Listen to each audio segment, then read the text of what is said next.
It is no secret that Europe has cunningly been depriving the developing world of much of the LNG supplies that it was slated to receive. Developing and poor countries cannot compete with a cash rich Europe on the spot markets, which is why European countries end up securing LNG cargo supplies for themselves. India has also seen LNG supplies meant for it never reaching its shores, and New Delhi isn't happy about it. A commercial tussle between India and Germany has now escalated into a diplomatic face-off. A German state-backed company, Securing Energy for Europe, is contractually obligated to supply India with LNG. This company was supposed to supply LNG to Indian state-owned firm GAIL India Limited. However, India has not been receiving the supplies since May. The German-backed company sourced its LNG from Russia previously.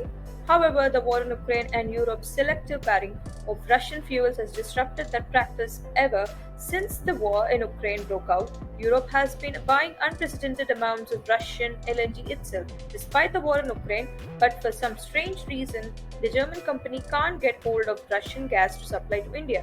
That makes no sense to New Delhi, which has now asked Germany to source alternative supplies from its portfolio to meet contractual obligations. According to Bloomberg, diplomats have been called in to try to resolve the conflict. Germany has been trying to punish Russia for the war in Ukraine for months now. In pursuit of that goal, Berlin took over Gazprom owned assets and properties in Germany. Gazprom is a Russian state owned company that handles all of the country's natural gas and LNG assets.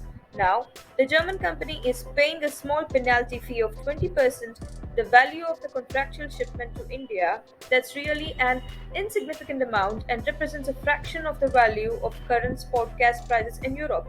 The remaining cap of 80% is falling on India's shoulders. India has also reached out to Russia to fill in the gap created by the German company, backing out of its contractual obligations. Essentially, Germany seems to be in the mood of paying a token penalty fee and getting away with its obligation to supply 2.5 million tons of LNG to India every year. According to Indian state-owned gas chain GAIL, the German-backed company has cancelled 17 cargo since May. This year, Europe definitely finds itself at the receiving end of an intense energy crisis, which many argue is of its own making that should ideally not become grounds for depriving countries like India and others in Asia of the LNG supplies that have been contractually promised. European countries have been able to fill their energy supplies to the brim due to what is suspected to be mass fuel holding. That means supply is meant for the poor, and developing world seem to have ended in Europe's storage facilities, leaving scores of countries high and dry before the winter sets in. Do you think Europe has been acting in good faith lately? Let us know in the comments.